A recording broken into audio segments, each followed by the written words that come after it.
did this on radio last week and nobody saw how I did it. I'll keep going. You pick out the ones you like, okay? It'll be funny in the car on the way home. I swear to God, okay? Now, when I was a kid, I wanted to grow up and, well, you know, I have a very strange family because my mother was from Iceland and my father was from Cuba, so I'm an ice cube. All right. All right.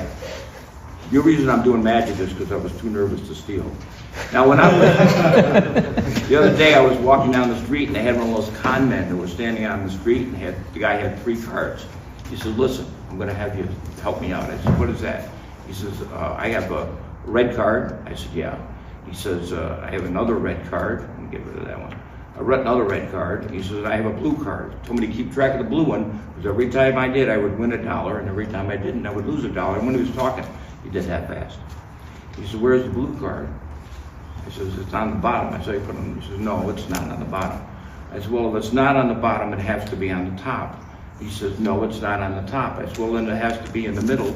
He says, you're wrong again, it's not in the middle. I said, you don't even have a blue card. He says, you're wrong, it's on the bottom. I said, wait a minute, if it's on the bottom, it can't be on the top. He says, you're wrong, it's on the top. I said, well, then it can't be in the middle. He says, you're wrong again, it's in the middle. I was a little depressed.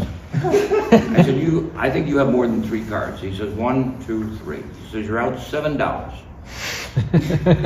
He says, for double or nothing. He said, there's the red card, there's the blue card. Dana, for double or nothing, what do you think this card is? Oh, you'd be out $14. No. There you go. All right, thank you very much.